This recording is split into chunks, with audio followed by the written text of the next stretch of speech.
Assalamualaikum warahmatullahi wabarakatuh. Selamat datang di materi quality control ya. Kemarin kita kan sempat bingung ya kita dapat apa.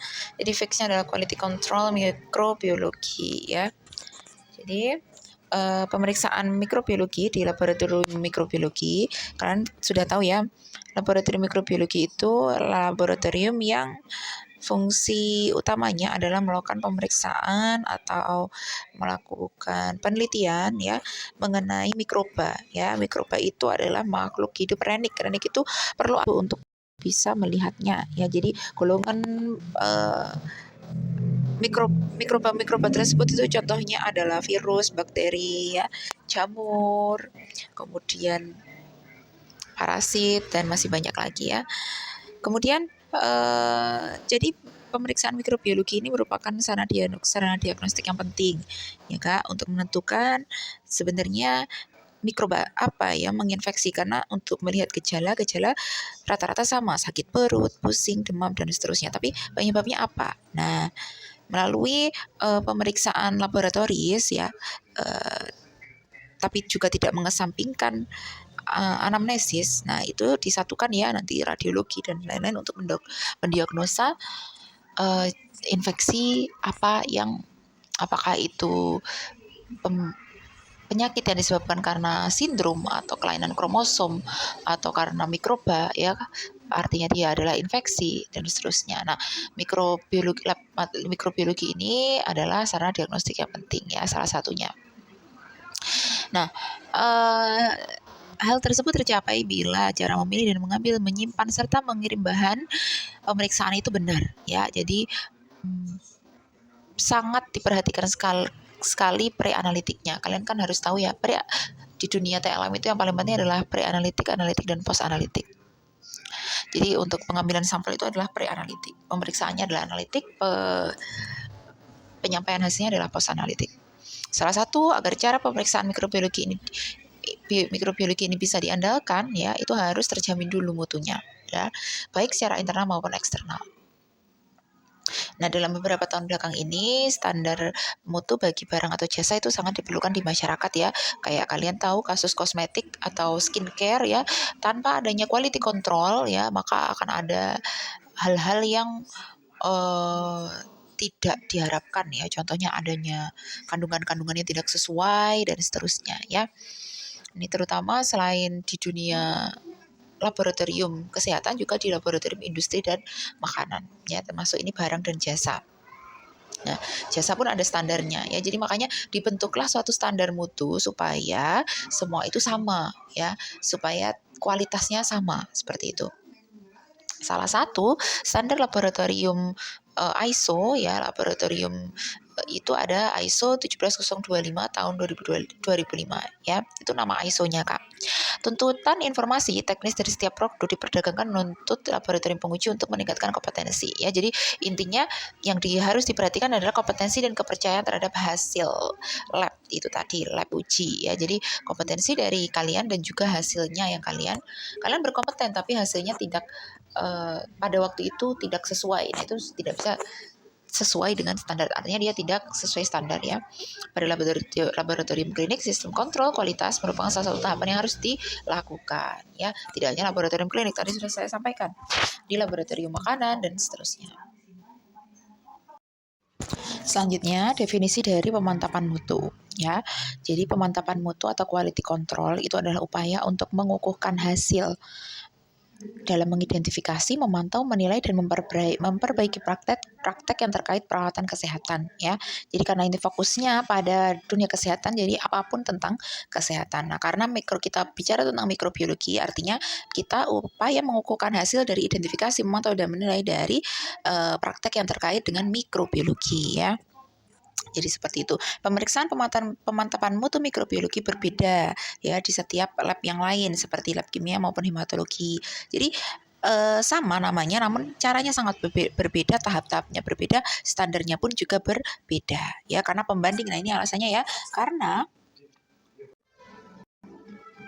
pembanding atau pemantau kontrol yang digunakan antara lain mikroorganismenya itu tidak sama ya. Kalau kita mikrobiologi, kita memakai mikroorganisme yang hidup. Kalau kimia klinik, hematologi, nah itu kan berupa reagen atau sampel yang bukan berupa mikroba tapi zat kimia ya. Kemudian pengontrol bakteri alami tidak dapat dibandingkan nilainya dengan bakteri yang lain. Artinya bakteri yang digunakan sebagai standar mutu itu adalah harus bakteri yang murni ya, bakteri yang belum terjadi mutasi maupun terkontaminasi atau ada perubahan sifat-sifat tertentu ya. Karena kan kita tahu bakteri ya itu mudah sekali ya, bakteri virus itu mudah sekali dia beradaptasi sehingga punya sifat-sifat yang berbeda dengan nenek moyangnya. Nanti kita akan bahas lebih fokus lagi terkait itu ya, seperti itu. Umumnya, bahan pembanding untuk memantapkan pemeriksaan dalam bentuk beku kering sehingga memudahkan pengiriman maupun penyimpanan. Ya, jadi nanti ada tahap-tahap dalam penyimpanan mikroba. Kan mikroba itu makhluk hidup, bagaimana dia bisa menjadi standar ya kalau dia itu tidak bisa bertahan hidup ya. Artinya kita harus paham mengenai proses penyimpanannya. Nah, tujuannya untuk apa? Mendapatkan petunjuk diagnosis yang benar. Kita itu melakukan pemantapan mutu seperti itu. Kemudian agar dapat mengetahui apakah proses analisa yang dilakukan dengan ketentuan yang ada ya itu tepat, ya teliti dan tepat. Jadi melihat ya presisi dan akurasi ya seperti yang kita sudah pernah bahas ya Kak ya tentang itu, ketelitian dan ketepatan dalam proses analisa. Seperti itu. Jadi tahu selain benar juga tepat dan teliti.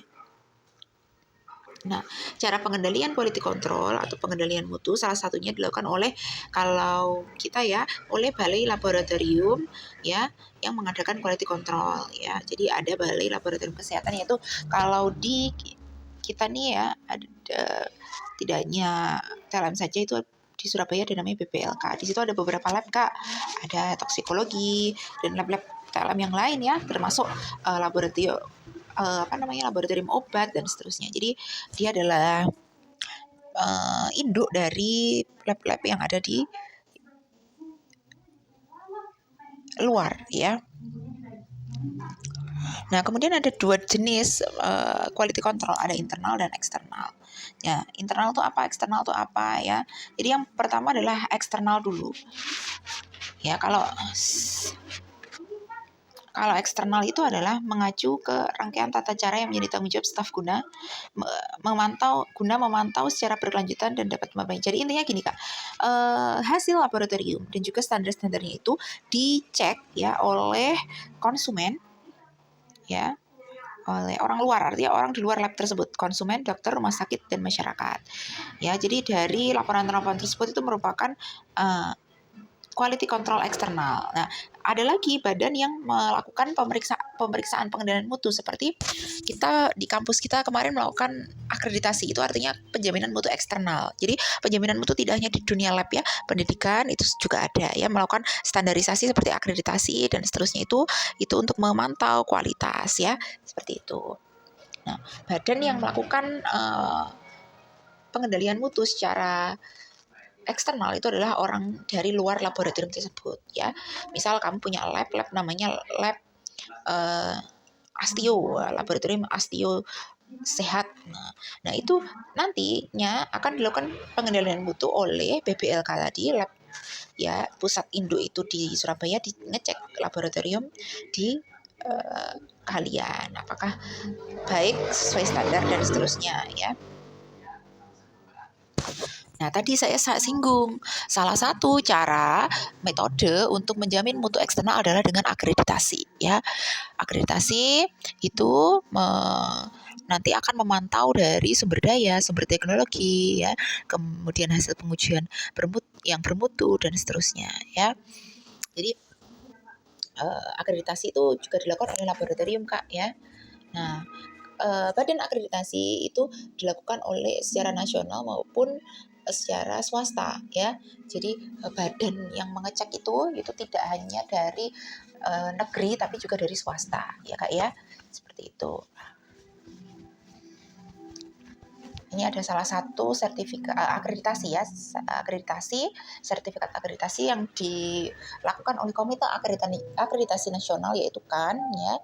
Jadi biasanya saya pernah ini ya Kak ya, mengetahui jadi ada usaha air ya, air minum itu dia menyertakan sertifikat kan, karena untuk meyakinkan konsumen bahwa ini air seperti air aqua gitu loh Kak, air aqua, air klub, air Cleo, air mineral seperti itu kan banyak ya produk-produk dari swasta, artinya dari pondok mana ya kan, dari rumah mana, perkumpulan mana, dharma wanita mana, dan menggunakan produk air minum. Nah itu kalau untuk akreditasinya yaitu namanya Komite Akreditasi Nasional. Nah kemudian setelah diakreditasi, itu akreditasi, jadi akreditasi itu dinilai dari tangan seorang asesor untuk menilai. Nah penilaian itu harus ada standar, ya kan, penilaian harus standar. Jadi saya menilai kalian, menilai nilai ujian kalian, tapi harus ada standar bahwa dikatakan lulus itu adalah B gitu. Jadi standar itu adalah suatu proses dalam penilaian ya, dalam penilaian itu ada standar, jadi saling melengkapi. Nah standar yang dilakukan itu ya ada secara nasional oleh SNI ya. Kalau kalian tahu SNI tidak hanya berkaitan dengan helm atau apa ya, jadi ada beberapa air minum yang dia itu ber-SNI. Contohnya coba kalian lihat di galon le mineral itu kalau tidak salah ada SNI-nya ya. Loh, kalau aku nggak ada Bu. Nah kalau aku mungkin pakai standar yang lain Kak. Nah contohnya ini ada AFNOR, itu dari Prancis ya, French. Kemudian dari ISO, nah, kebanyakan ISO ya. Seperti Kopiko, Indomie kapal api, ya, Silver Queen, tolak angin. Nah itu dia melakukan standarisasi ISO. Nah kok beda-beda Bu? Nah itu tergantung kemampuan dari instansinya ya Kak ya, karena berkaitan dengan biaya ya. Kopiko, Indomie mereka kan sudah sangat mendunia ya Kak ya, jadi mampu membayar yang kelas internasional, International Organization of Standardization ya, seperti itu. Kemudian alat-alat seperti teleskop ya, teleskop, tabung, reagen itu biasanya pakai Association of Official Analytical Chemists ya, jadi dia punya standar khusus lagi ya. Kemudian alat-alat kesehatan dia oleh AFNOR ya. Kemudian untuk elektronik ya, random ya, semua standar metode penjualannya adalah unique selling proportion, seperti itu. Nah, selanjutnya adalah tentang pengendalian mutu secara internal. Tadi kalau eksternal itu melalui instansi luar. Kalau internal itu kita sendiri yang melakukan, ya. Meskipun kita sendiri yang melakukan, di situ tetap ada standarnya, Kak. Ada SOP kalau secara internal. Kalau secara eksternal tadi ya standar, ada SNI, ada apa tadi, ISO dan seterusnya. Tapi kalau secara internal ada SOP. Ya kalian kalau di lab kalian selalu ada SOP-nya kan, harusnya ya. Cara menyalakan alat ini bagaimana, itu adalah SOP ya. Standard Operational Procedure ya, seperti itu. Jadi secara internal itu berkaitan dengan rangkaian tata cara yang menjadi tanggung jawab staf. Nah ya, SOP-nya. Hasil laboratorium diumumkan dan dapat dibuktikan dan dipercaya. Mengacu pada penilaian rutin kinerja lab, memerlukan spesimen luar dan penilaian hasil dan dilakukan secara periodik, seperti itu. Jadi kegiatan-kegiatan yang terjadi di sana adalah pemeriksaan ya, baik dari spesimennya ya, kemudian penilaian kinerja ya, dan seterusnya, kualitas reagen itu secara umum ya, itu dicek di sana ya, dicek di pengendalian mutu internal. Nah ini adalah quality control laboratorium ya, ini adalah gambarannya saja ya. Jadi di dalam quality control laboratorium itu harus terjamin data, keamanan, dan customer service-nya ya, supaya didapatkan quality control yang berkualitas ya. Jadi bagaimana data-data itu bisa terkumpul menjadi satu ya, jadi tidak terpencar, karena sekarang era digital jadi mudah Kak mengumpulkan file, tidak seperti zaman dulu ya, berupa manual penulisannya, kemudian distribusinya juga masih sangat primitif ya, dan seterusnya.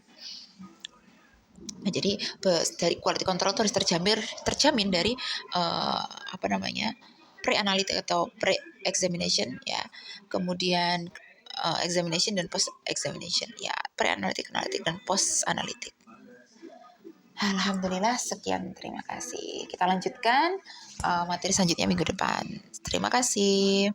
Dan untuk post-test nanti akan saya umumkan ya. Terima kasih. Absen 1, apa yang dimaksud dengan quality control dan tahap-tahapnya secara umum. Absen 2, apa yang dimaksud dengan akreditasi dan standarisasi. Absen 3, apa yang dimaksud quality control internal dan contohnya. Absen 4, apa yang dimaksud dengan quality control eksternal dan juga contohnya. Sekian.